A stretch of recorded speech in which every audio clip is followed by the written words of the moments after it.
Саламатсыздарбы, урматтуу көрүүчүлөр. Эфирде Спорт Плюс программасы, студияда мен Жанат Рыскол. Алдыдагы мүнөттөрдө Кыргызстандагы жана дүйнөдөгү спорт дүйнөсүндөгү маанилүү окуяларга сереп салып, кызыктуу беттештердин жыйынтыктарын жана мекендеш спортчуларыбыздын жетишкендиктерин сунуштайбыз. Ошондой эле спортчуларыбыздын эл аралык мелдештердеги даярдыгы, алдыдагы маанилүү таймаштар жана спорт көрөрмандарын кызыктырган башка темаларга токтолобуз. Анда эмесе бүгүнкү чыгарылышты өлкөбүздүн айдыңындагы маанилүү окуяларга сереп салуудан баштайлы. Сеулдан медалдар жааны. Кыргызстандын тэквондо боюнча улуттук курама командасы Түштүк Кореянын Сеул шаарында өткөн ITF версиясы боюнча дүйнө чемпионатында ийгиликтүү өнөр көрсөттү. 14-16 август күндөрү өткөн дүйнө биринчилигине Кыргызстандан 37 спортчу катышып, жеке жана командалык спаррингтерде туулдарда жана атайын техника боюнча күч сынашты. Жыйынтыгында мекендештерибиз 64 жеке медаль багындырышты. Анын ичинен 24 алтын, 15 күмүш жана 25 коло медаль. Командалык таймаштарда да кыргызстандыктар мыкты жыйынтык көрсөтүштү. Эркектердин чоңдор арасындагы командалык спаррингте чемпионат алып, финалда Аргентина курама командасын жеңди. Ал эми аялдар арасындагы команда жана эркектердин жаштар командасы күмүш медаль тагынды. Ошентип кыргызстандык тэквондочулар Сеулдан бай медалды колжоо менен кайтып, эл аралык аренада өлкөбүздүн желегин дагы бир ирет бийик көтөрүштү. Азербайжанда жаш гольфчулардын ийгилиги. Кыргызстандын жаш спортчулары Азербайжанда өткөн Caspian Junior Cup 2026 эл аралык гольф турниринде ийгиликтүү чыгышты. Мелдешке КМШ өлкөлөрүнөн 30дан ашуун жаш гольфчу катышты. Кыргызстандын курама командасы турнирде мыкты оюн көрсөтүп, башкы байгелердин дээрлик бардыгын багындырды. Жыйынтыгында Капсаламов Зубейир Best Gross номинациясында жеңишке жетип, мындан тышкары Longest Drive сыйлыгында да ээ болду. Ал эми Муратбеков Максат турнирдин мыкты жеңүүчүсү аталды. Асанов Даниэль 2-чи, Жолдошов Адилхан 3-чү орунду ээледи. Ошентип кыргызстандык жаш гольфчулар Азербайжанда өлкөбүздүн намысын татыктуу коргоп, бир катар байгелүү орундарды камсыз кылышты. Москванын мелдешинде кыргызстандык самбочулар 4 медаль тагынды. 15-16 август күндөрү Москва шаарында аскер кызматкерлери арасында самбо боюнча эл аралык мелдеш өттү. Спорт аркылуу достук урааны алдында уюштурулган мелдешке дүйнөнүн 18 өлкөсүнүн 81 спортчу катышты. Кыргызстандын курама командасы мелдеште 4 медаль багындырды.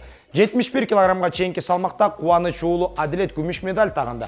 Ал эми Илья Сукинин, Баэль Жакшылыков жана Никита Валашилин коло медалдарга ээ болушту. Жыйынтыгында кыргызстандык самбочулар Москвадагы эл аралык мелдештен 4 байге менен кайтышты.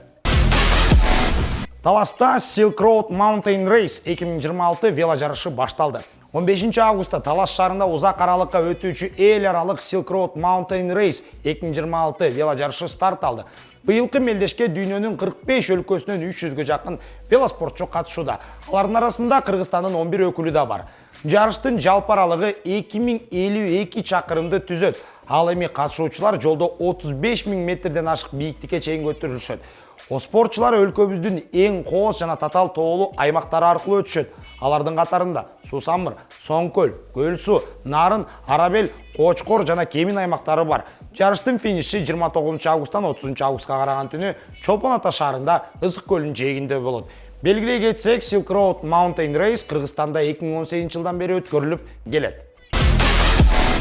Валентина Шевченко UFC 332 турниринде күч сынашат. Кыргызстандын атынан чыгып келген UFC чемпиону Валентина Шевченко кезектеги беттешин өткөрөт. Шевченко 4 октябрда АКШнын Солт Лейк Сити шаарында өтө турган UFC 332 турниринде чемпиондук наамын коргойт. Анын бул жолку атаандашы Бразилиядан келген 29 жаштагы Наталья Сильва. Анын эсебинде 20 жеңиш, 5 жеңилүү жана 1 тең чыгуу бар. Ал эми Шевченко 57 килограммга чейинки салмак категориясындагы UFC чемпиону. Ал бул беттеште чемпиондук курун кезектеги ирет коргоого чыгат. Силва бул карьерасындагы UFC чемпиондук наамы үчүн алгачкы мүмкүнчүлүгү болмокчу. Эске салсак, Валентина Шевченко профессионалдык карьерасын 2003 жылдан баштап 2015 жылга чейин UFC'де чыгышып келет. Ал эми 2018 жылы биринчи жолу UFC чемпиону болуп, кийин титулун 7 жолу ийгиликтүү коргогон. 2024 жылы чемпиондук наамын экинчи ирет жеңип алган. Демек 4 октябрда көрөрмандардын дагы бир кызыктуу чемпиондук беттеш күтөт. Барс Кыргызстандын суперкубогун жеңди. 19 августта Бишкек шаарындагы Алга стадионунда футбол боюнча Кыргызстандын 2026 жылдагы суперкубогу үчүн чечүүчү беттеш өттү. Ардактуу трофей үчүн өлкөнүн учурдагы чемпиону Караколдун Барс командасы жана Кыргызстандын кубогунун ээси Борбор каланын Дордой клубу күч сынашты. Беттеш 2-0 эсебинде Барстын пайдасына аяктады. Биринчи таймдын акыркы секундтарында Бекжан Сагынбаев эсепти ачты. Ал эми Темур Чариевдин мыкты пасынан кийин топту дарбазага багыттап командасын алдыга чыгарды. Экинчи тайм башталгандан кийин көп өтпөй Сагынбаев дагы бир гол киргизип дубль жасады. Ошентип эсеп 2-0 болду. Дордой оюнду кайтарууга аракет кылып, бир нече кооптуу чабуулдарды уюштурганы менен Барстын дарбазасынан гол киргизе алган жок. Калыс кошкон 9 мүнөттө да эсеп өзгөргөн жок. Жыйынтыгында Барс 2-0 эсебинде Дордойду жеңип, Кыргызстандын суперкубогун биринчи жолу өз тарыхында жеңип алды. Ал эми беттештин 2 голун тең Бекжан Сагынбаев киргизди. Белгилей кетсек, Кыргызстандын суперкубогу 2011 жылдан бери өткөрүлүп келет. Буга чейин Дордой бул трофейди 6 жолу жеңген болсо, Абдышата жана Алай 3төн, Нефчи 1 жолу жеңишке жеткен. Кыргызстандагы спорт жаңылыктарына сереп салып өттүк. Эми көңүлүбүздү эл аралык аренага буруп, дүйнө спортундагы соңку маанилүү окуяларга көз чаптыралы. Дүйнөнүн ар кайсы бурчунда спорт көрөрмандары кызыктырган беттештер, турнирлер жана маанилүү жаңылыктар арбын. Футболдо жаңы сезон кызыктуу башталса, Формула 1де Нидерланддардын Гран-присинин алдындагы даярдыктар кызуу жүрүп жатат. Ал эми теннисте Цинциннати турниринин чечүүчү баскычтары өтүүдө. Анда эмесе дүйнөлүк спорттогу башка жаңылыктарга кененирээк токтололу. Макс Ферстаппен Red Bull менен 2030 жылга чейин калат. Формула 1 боюнча 4 жолку дүйнө чемпиону Макс Ферстаппен Red Bull командасы менен келишимин узартты. Жаңы келишимге ылайык 28 жаштагы нидерланддык пилот командада 2030 жылдын аягына чейин калат. Буга чейин анын келишими 28 жылга чейин түзүлгөн болчу. Ферстаппен Red Bull менен карьерасынын чоң ийгиликтерге жетишкен. Ал 21, 22, 23 жана 24 жылдары дүйнө чемпиону болгон.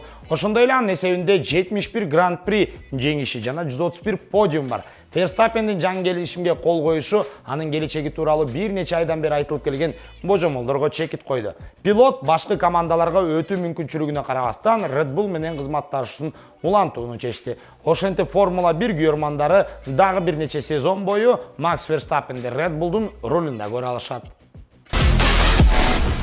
Харри Кейн алтын бутса сыйлыгын алды. Мюнхендин Бавария клубунун англиялык чабуулчусу Харри Кейн 25-26 жылкы сезондун жыйынтыгы боюнча Европанын бомбардирине берилүүчү алтын бутса сыйлыгына ээ болду. Кейн өткөн сезондо Германиянын Бундеслигасында 31 оюн өткөрүп, 36 гол киргизген. Бул көрсөткүч аны Европанын чемпионаттарындагы эң мыкты гол киргизген футболчу катарында таанууга жетиштүү болду. Сыйлыкты тапшыруу аземине байланыштуу Бавария клубу англиялык футболчу үчүн атайын иш-чара уюштурду. Мындан тышкары Мюнхендик клуб Кейнди өткөн сезондогу мыкты көрсөткүчтөрү аны алтын топ үчүн талапкерлердин катарына кошууга татыктуу экенин белгилеген. Ал эми Бавария жаңы сезонду алгачкы беттешин 22 августта өткөрөт. Германиянын суперкубогунда мюнхендиктер Дортмундтун Боруссиясы менен беттешет. Кайрат Андерлехтке ири эсеп менен утулду. Европа лигасында плей-офф баскычында казакстандык Кайрат өз талаасына бельгиялык Андерлехт клубун кабыл алды. 26 августта Алматыдагы Центральный стадионунда өткөн беттеште коноктор 3-0 эсебинде жеңишке жетишти. Андерлехт эсепти оюн башталгандан кийин эле 2 мүнөт өтпөй ачты. Кайраттын жарым коргоочусу Ялко Оксенен топту өз дарбазасына киргизип алды. 24-мүнөттө бельгиялык клубтун оюнчусу Лукас Амброс айырманы 2 голго жеткирди. Биринчи таймдын аягына жакын Кайрат дагы бир сокко алды. 38-мүнөттө Казакстандын командасынын коргоочусу Александр Широбоков кызыл айып кагаз алды, талаадан чыгарылды. Ал эми биринчи таймга кошулган убакытта Андерлехттин чабуулчусу Даниил Сикан 3-чү голду киргизип, эсепти 3-0 кылды. Экинчи таймда эсеп өзгөргөн жок. Эки командалар жооптук беттеште кайрадан жолугат. Оюн 27 августта Бельгияда Бишкек убактысы боюнча түнкү саат 12:30да башталат. Жуптун жеңүүчүсү Европа лигасынын жалпы этабына жолдомо алат.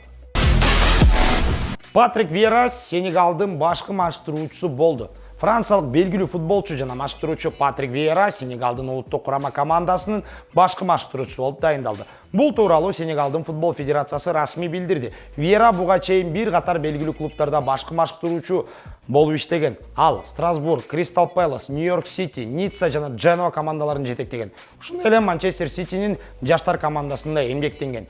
2025 жылдын күзүндө Дженуадан кеткенден кийин Виера жаңы клубсуз жүргөн. Кызыгы, Виера Франциянын жараны болгону менен Сенегалдын борбору Дакар шаарында төрөлгөн. Ал эми Сенегалдын буга чейинки башкы машыктыруучусу Папа Тиаф командада 2026 жылкы дүйнө чемпионатынан четтетилгенден кийин кызматынан бошотулган. Сенегал 1-16 финалда Бельгияга кошумча убакытта 2-3 эсебинде утулуп калган. Эми сенегалдык футболчулар жаңы башкы машыктыруучуну Патрик Виеранын жетекчилиги алдында жаңы максаттар үчүн күрөшөт. Урматтуу көрүүчүлөр, бүгүн Sport Plus программабыз соңуна чыкты. Сиздер менен бирге Кыргызстандын жана дүйнөдөгү спорттун эң маанилүү окуяларына көз чаптырдык. Спортчуларыбыздын ийгиликтерин, кызыктуу беттештерди жана эл аралык аренадагы жаңылыктарды сунуштадык. Биз менен бирге болгонуңуздар үчүн чоң рахмат. Спорт бул жеңиш гана эмес, алдыга умтулуу, эрк жана эмгек. Мекендеш спортчуларыбызга мындан ары мелдештерде ийгилик каалайбыз. Кийинки чыгарылыштан кайрадан жолугушканча аман болуңуздар. Эфирде Sport Plus программасы болду. Студияда мен Жанат Рыскул. Көңүл бурганыңыздар үчүн чоң рахмат.